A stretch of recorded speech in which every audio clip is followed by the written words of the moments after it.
શું કોઈ જગ્યાએ નોકરી કર્યા પછી એક્સપિરિયન્સ સર્ટી લેવા જઈએ અને આપણી સાથે કોઈ અપમાનજનક વાત કરે ઉગ્ર ભાષામાં, તો કેવો અનુભવ થશે? એ જ વાત કરવી છે.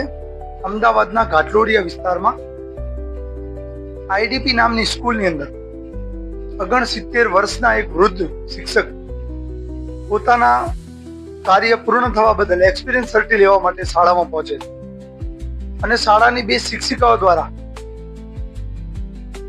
ઉગ્ર બોલચાલી થાય છે વડીલ સાથે, જેમ તેમ શબ્દો વાપરે છે અને ત્યાંથી નીકળી જવા માટે કહેવામાં આવે છે.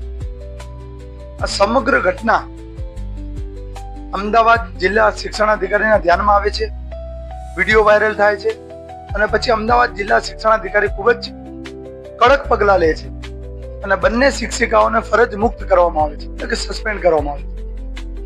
અને જે થયું એ અમદાવાદ જિલ્લા શિક્ષણાધિકારી જે ડિસિઝન લીધું એ ખૂબ સારી બાબત છે.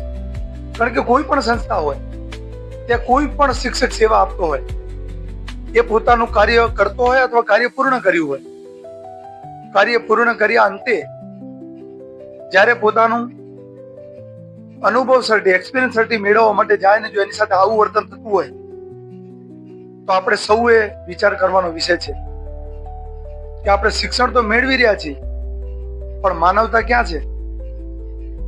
સન્માન ક્યાં છે? મર્યાદાઓ ક્યાં છે? કારણ કે આપણે માનીએ છીએ ચોક્કસ દરેક સંસ્થામાં મતભેદો જરૂર હશે, કર્મચારીઓ વચ્ચે, મેનેજિંગ ટીમ વચ્ચે. મતભેદને દૂર કરી શકાય પણ મિત્રો મનભેદ ના હોય. અને આવી ઘટનાઓ આવનારા સમયમાં ન થાય એના માટે આપણે સૌએ ચિંતા કરવાનો વિષય છે. કારણ કે એક વરિષ્ઠ શિક્ષકનું જો સન્માન ન સાચવી શકતા હોઈએ તો આપણે ફક્ત ડિગ્રી લીધેલા માણસો છીએ, જેમની પાસે ફક્ત કાગળ પર લખેલી ડિગ્રીઓ છે.